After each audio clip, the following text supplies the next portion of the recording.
"70 anos depois que a primeira Bíblia impressa foi feita por Gutenberg, outra Bíblia foi produzida. Isso rapidamente provocou a ira das autoridades inglesas. Durante o ano de 1520, um bravo inglês chamado William Tyndale trabalhou incansavelmente para traduzir, imprimir e introduzir seu Novo Testamento em inglês para milhares em sua terra natal. Como ele era capaz de traduzir do grego, sua tradução era mais precisa do que a de Wycliffe e dinamizou em muito a reforma na Inglaterra. Tyndale também deu ao povo mais do que apenas uma tradução. Tyndale reconheceu a importância do povo ter uma Bíblia em sua própria língua, mas ele também entendia a necessidade de o povo compreender o que estava lendo. Por isso, Tyndale trabalhou para produzir não apenas uma tradução precisa, mas também criou introduções para cada livro do Novo Testamento, que iriam ajudar o leitor a entender as Escrituras. Iluminação pelo Espírito Santo é necessária para interpretar corretamente as Escrituras. É essencial para o entendimento adequado e aplicação da Palavra de Deus na vida de alguém e na sua fé.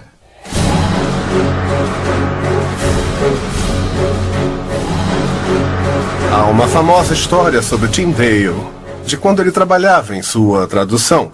Ele estava discutindo com outro padre e o padre disse: "Nós não precisamos da Bíblia, desde que tenhamos o que o bispo de Roma diz, suas leis, estaremos bem."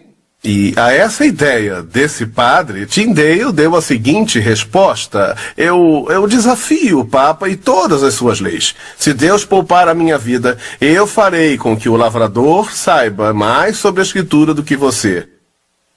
Essa afirmação é realmente maravilhosa. Eu acho que o que Tyndale quis dizer foi mais do que simplesmente dar ao lavrador a Bíblia.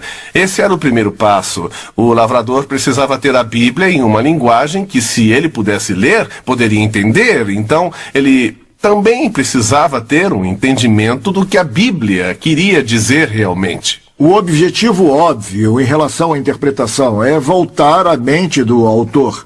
O que ele quis dizer quando escreveu isso? O Espírito Santo estava inspirando aquele autor com relação aos livros da Bíblia. Então eu preciso saber o que o Espírito Santo queria através da mente e da caneta daquele autor. Porque isso tem diferentes grupos religiosos que afirmam acreditar na Bíblia, acreditar na Palavra de Deus, e eles utilizam a mesma escritura, mas a interpretam de diferentes maneiras. Basicamente, a resposta vem em duas partes. As pessoas criam diferentes interpretações porque elas não seguem as regras da hermenêutica. Hermenêutica é uma palavra grega que significa interpretação. Hermenêutica é a arte, a ciência de aplicar certas regras ou princípios para interpretar a Bíblia, que coloca tudo em seu devido contexto. Aliás, contexto é uma das regras da hermenêutica. O que vem antes dessa passagem? O que vem depois? Qual é o tema do livro que contém a passagem? Como olhamos para uma certa coisa, se for uma analogia, como reconhecemos uma metáfora, ao que se conhece por expressões idiomáticas, figuras de linguagem? São tantas coisas, livros foram escritos sobre o tópico, mas eles basicamente dizem a mesma coisa. Há certas regras, certos princípios que se deve aplicar para qualquer parte da escritura para interpretá-la corretamente, porque a interpretação correta surge com o significado que o autor tinha para ela. Então, a interpretação é a aplicação correta destas regras para que possamos entender o que o autor, o Espírito Santo, tinha em mente quando fez com que o autor usasse certas palavras. Agora, junto com a interpretação, a hermenêutica em relação à interpretação, há um segundo fator envolvido. É o que é chamado teologicamente de iluminação. Iluminação significa simplesmente que é através da presença do Espírito Santo no coração do fiel, enquanto ele lê a palavra de Deus, que o Espírito Santo vai iluminar e abrir a mente e o coração dessa pessoa, não só para o significado da Escritura, mas como ela se aplica na sua vida pessoal. E essa é uma parte essencial, não só para entender a Bíblia, mas para fazê-la parte de nossas vidas. Um dos problemas do pós-modernismo é que o significado está no intérprete e não no autor propriamente dito. As pessoas dizem que significado é o que elas entendem. Isso nunca está correto. O significado sempre começa com o autor, sua fonte, ou o que aquela pessoa queria comunicar. Isso é o objetivo. Se dissermos que significado é o que eu entendo, isso se torna muito subjetivo. Você pode ter um significado, eu posso ter outro, e talvez nunca iremos entender o que a pessoa realmente queria dizer.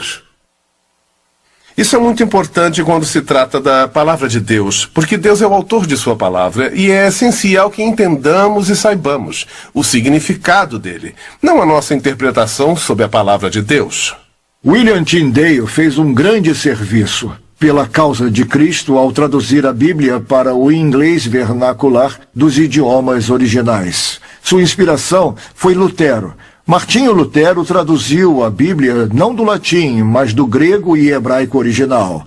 Então, William Tyndale viu que precisava fazer isso com o inglês. Isso realmente encorajou o mundo inglês com respeito à interpretação, porque uma boa tradução é a base para uma correta interpretação. A tradução de Tyndale do original em grego e hebraico para o inglês foi um grande passo mais preciso e legível. Mas Tyndale não parou por aí. O que Tyndale queria fazer era prover uma chave para o entendimento da Escritura. Por exemplo, ele não vai apenas fornecer o texto das Escrituras, mas vai também prover ajuda para eles. Como ele ia fazer isso? Ele faria isso ao escrever introduções para cada um dos livros. Ele faria notas explanatórias, explicaria termos teológicos. Aí então, as pessoas não só poderiam ler as Escrituras, mas poderiam facilmente compreendê-las, entende? Muitas vezes eu me pergunto que tipo de questões passou pela cabeça de William Tyndale conforme ele pegava as Escrituras e começava a traduzi-las e interpretá-las. Como ele deve ter dependido do Espírito Santo. Ele não tinha os livros de hermenêutica. Ninguém nunca sentou e sistematicamente listou esses princípios, mas ainda assim ele tinha que utilizar esses princípios e vemos no trabalho dele, em sua interpretação, que ele certamente entendeu os princípios, mesmo não os tendo por escrito ou em suas mãos. Então, podemos mais uma vez agradecer a Deus por sua iluminação, que ele deu a homens especiais, como Tyndale, enquanto traduziam e interpretavam a palavra preciosa de Deus. Nós temos aqui uma cópia da segunda edição do Novo Testamento de William Tyndale, e talvez uma maneira de entender o quão importante ela é o contraste com a primeira edição. A primeira edição foi feita em 1526 e é chamada de Novo Testamento Worms. Tyndale fez isso numa época em que ele tinha acabado de sair da cidade de Colônia. Havia oposição e ele deu basicamente apenas o texto básico das Escrituras. E mais tarde, quando ele escreveu ou traduziu os livros de Moisés, o Pentateuco, ele estava vivendo na cidade de Antuérpia. Agora, os livros de Moisés foram traduzidos do hebraico e Tyndale adicionou, sim, as notas. Infelizmente, a maioria dessas notas eram antipapado por natureza. Ele condenava a Igreja de Roma, ele condenava o Papa, mas quando ele foi revisar esse Novo Testamento de 1526, que foi feito em 1534 na Antuérpia, a situação era um pouco diferente. Ele tinha um grau de liberdade, estava vivendo numa cidade aparentemente segura e teve uma oportunidade de revisar não apenas a linguagem, mas teve também a oportunidade de criar essa chave para o entendimento da Escritura. Por exemplo, ele escreve uma longa introdução explicando o fato de que ele revisou o texto de acordo com o Novo Testamento grego, que corrigiu erros e está agora escrevendo introduções para os livros e está dando definições de palavras que são importantes que o povo saiba. O livro é aberto num prólogo que ele escreveu para o livro de Romanos. Tyndale via Romanos como o livro mais importante, porque nele nós temos o Evangelho de Jesus Cristo. E o prólogo de Romanos explica como alguém pode não apenas ler a Escritura, mas lê-la com entendimento, para que possam receber a salvação pela fé que Deus prometeu a eles. Temos que nos lembrar que, quando estudamos a vida de William Tyndale, tudo o que ele fez foi feito numa época em que a Bíblia ainda era ilegal. Então, esse Novo Testamento de 1526 era considerado um livro ilegal. Ele era confiscado pelo bispo de Londres e queimado também. A mesma coisa aconteceu com seu Pentateuco de 1530 e ainda era verdade nessa segunda edição do Novo Testamento. Ainda eram considerados livros ilegais, e isso explica por que tão poucos sobreviveram aos dias de hoje. Muitos deles eram confiscados, queimados, outros partidos em pedaços. Então temos sorte de ainda termos esses 6 ou 8 que sobreviveram.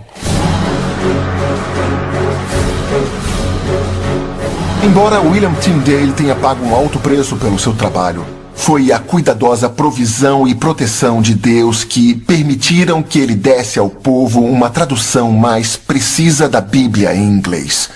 Na verdade, 85% do Novo Testamento de Tyndale iriam logo se tornar a base para a versão King James, publicada pela primeira vez em